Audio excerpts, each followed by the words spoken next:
The Crystal Healing Certification Program is coming soon. Want to know more? For info, free training, and to get on the list, go to crystalhealerschool.com.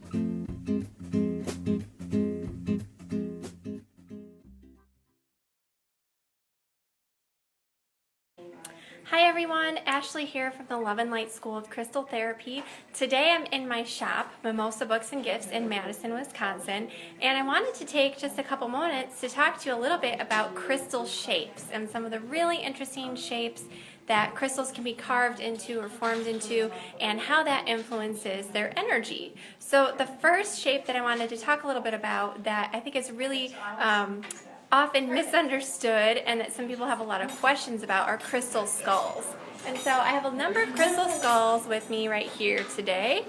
So I wanted to show you a couple of these really cool little skulls and how they come in different shapes. And you know, a lot of people get a little bit freaked out by these or a little bit scared because let's face it, a skull in Western culture is usually associated with death and things like that. But in a lot of Eastern traditions, the skull is actually more of a sign of impermanence and non-attachment, and it's perfectly natural. But what a lot of modern day crystal healers use these skulls for is actually connection with the energy of the stone. So the skull shape is representative of the human mind, of the brain, of wisdom, of knowledge. And so working with a skull through meditation or using it in a crystal grid or something like that can actually help you learn from the crystal itself because it's in that skull shape. It's almost like the crystal has become a teacher, a sharer of wisdom. So the skull shape is not anything to be afraid of or frightened of. It actually can be really, really beneficial. So I just want to show you another little skull here. So that last one was pyrite. This one is a septarian skull, and really kind of interesting shape and appearance on this guy. And this one even has a little cavern in the back, which is really kind of neat. So these skulls each embody the properties of the types of stones that they're carved from. And this can really, go a long way into showcasing the energy of that particular crystal, because this particular shape helps that knowledge and wisdom and energy of that stone type come through a lot clearer and in a way that is a little bit more relatable and understandable. So if you can get over that at first kind of intimidating appearance, then these can actually be really amazing crystal teachers. Okay, so that's all about crystal skulls. Now sometimes crystals are carved into little deities or totems. So this, for example, is a teeny tiny little Ganesh that's carved from lapis lazuli. So when a crystal is carved into a deity or a totem shape, it actually combines the property or energy of that crystal and the crystal's properties with the inherent associations of that deity or totem animal. So for example, Ganesh is known as the remover of obstacles. He clears paths on your journey to enlightenment. And lapis is a stone of third eye and intuition. So perhaps you'll have the intuitive guidance to avoid obstacles on your spiritual journey. So it's about combining those two things together, which is just something that I love. I love these little tiny deities and totem animals. So that's that. Then I also have some Merkabahs here. So this one is a Lepidolite Merkabah, and the Merkabah represents the idea of as above, so below. It's all about balance, and another name for a Merkabah is a star tetrahedron or a double tetrahedron, because you'll actually see there are two tetrahedron shapes. A tetrahedron is like a pyramid, but instead of having a square base, it has a triangular base, so there's only three sides to it. So you can see this little tetrahedron shape here, and the points go up and down. So one goes up like this, and this is thought to be the male tetrahedron because the energy is projective, forceful, and then the one that goes downward is thought to be the female tetrahedron because it's receptive. And so when you bring these two things into balance and harmony, you have unification and balance of male and female, yin and yang, physical and spiritual aspects, and so this is a really powerful shape. And there are some really, amazing teachers out there like Drunvalo Melchizedek that teach about the Merkabah light body, that we each have this light body that surrounds our physical being, that's actually a vehicle for our spiritual self. And Drumbelow teaches that that light body is in the shape of a Merkabah once it's been fully activated or realized. That most of us have an egg-shaped energy body, which if you think of, typical drawings of the aura, it's kind of an egg shape or elongated oval shape. But once we become spiritually awakened, that shifts to this Merkabah light body, which is like hugely transformative and powerful for moving us forward spiritually. So just kind of an interesting way to look at some of these shapes. So if you were doing a lot of spiritual growth work, you may want to consider working with something like this Merkabah shape.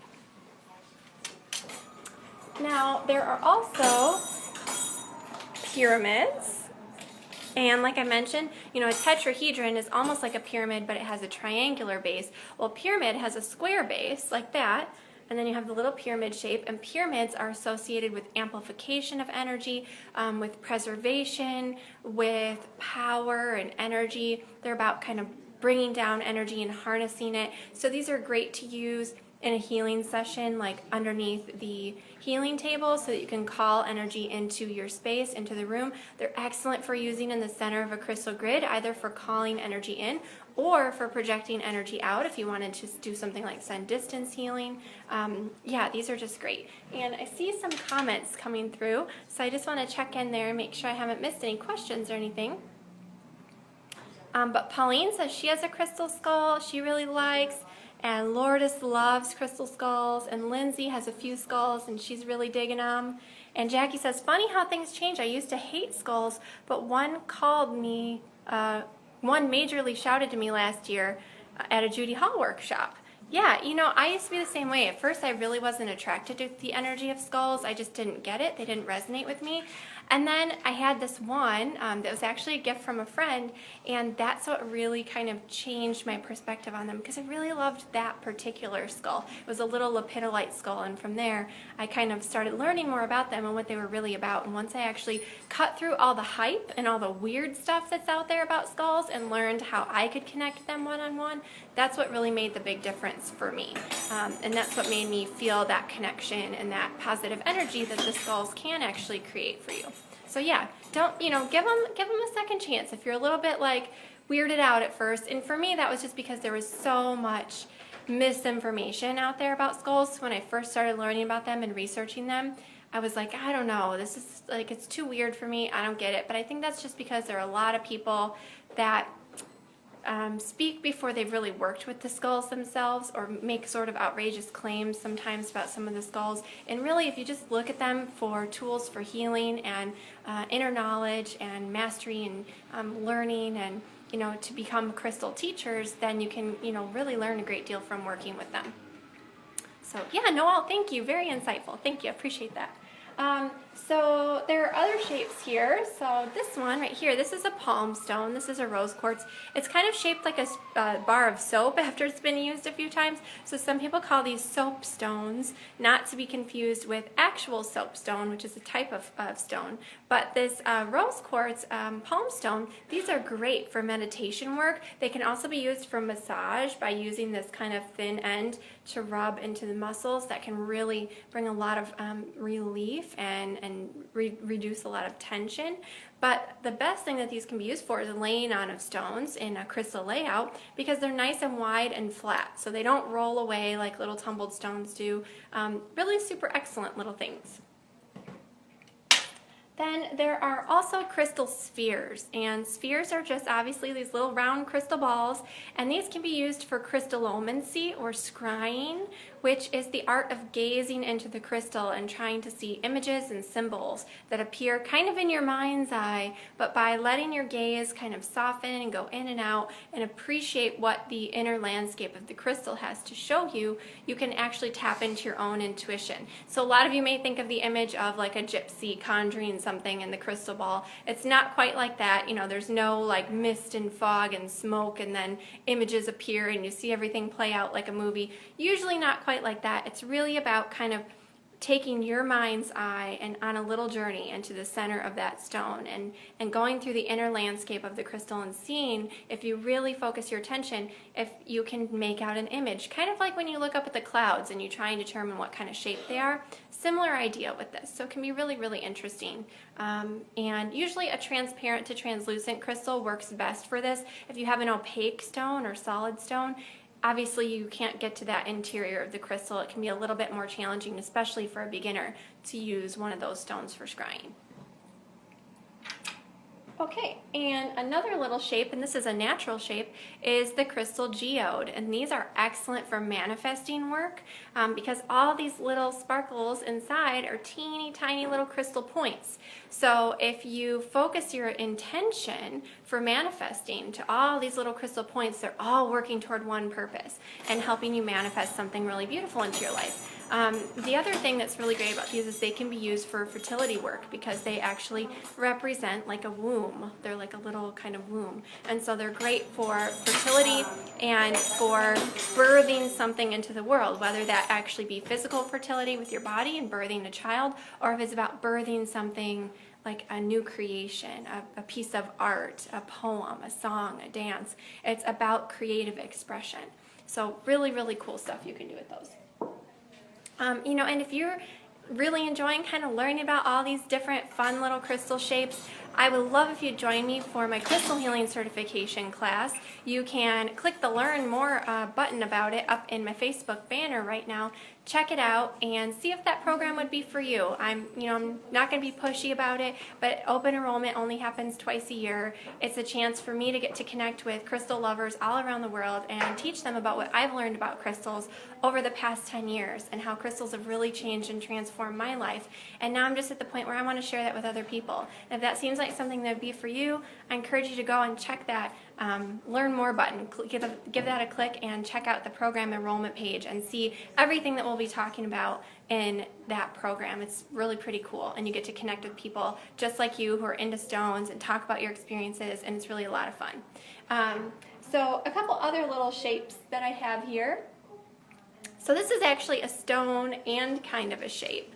So this is a Shiva Lingam stone, and the lingam in some ways does represent kind of the male, kind of phallic symbol, and then it usually sits in a yoni, which represents the female energy, but really the lingam is about acceptance. It's about submission to divine energy, and not in like a weird way. This is just about accepting that you're a spiritual being living in kind of an earthly body, and it's about coming to that realization so that instead of fighting that, you go with universal flow. You go with the energy of what that has to create in your life, and you accept that you are, living in this place of duality, balancing between being a physical being and a spiritual being. And so if you're an empath, if you're a medium, if you're a light worker, a Shiva Lingam, the energy of a Shiva Lingam can actually really help you find that balance between the physical and the energetic or spiritual parts of yourself. So a great stone to have in your crystal toolkit for sure. That's probably it for some of the crystal shapes that I just have handy right here. I hope that you can totally, enjoy the couple little tidbits I had to teach you just in this little impromptu video. If you are excited about crystals, you want to learn more, you want to learn how to start incorporating these shapes into your everyday life and see what you can do with them, click out that Learn More button in the top of my Facebook banner. I'd love to see you over in the program. We're kicking it off on September 17th, so I can't wait for that. And thank you, Heather. I'm so glad you enjoyed the program. And yeah, we do have payment plans available if it's something that you are interested in. I've just finished up my last round of the program with all my amazing students that just went through this last time, and we had such a blast. It was so much fun. So if you think that that's something that you would really enjoy, go ahead and join me over there. And Bridget, great question. So how do you spell that last crystal? So it's 2 words. It's a Shiva, S-H-I-V-A, Lingam, L-I-N-G-A-M. It's a Shiva Lingam stone. And if you want more information about crystals, I also have some great free resources over on my website, www.loveandlighthealingschool.com. You can go over there and check out some free videos and articles. I have some great free resources and crystal goodies over there that you can download. If you go to my website, hover over resources and click free crystal goodies, you'll find I have like 14 different awesome things that you can download, from guided meditations to helpful little charts to little booklets about walking you through how to use crystals for different purposes. So thank you guys so much for hanging out with me today for a little live Facebook event. If you want to be notified next time I pop on Facebook, click the little down arrow in the upper right hand corner of the video, and you'll get a drop down menu, and you can click to get notified next time I hop on a Facebook live event. It was an absolute pleasure. Thanks for the great questions. I hope you guys learned a little bit today about crystal shapes and that you'll check out my program page. I hope to see you there. Thanks for watching, and crystal blessings. The Crystal Healing Certification Program is coming soon. Want to know more? For info, free training, and to get on the list, go to crystalhealerschool.com.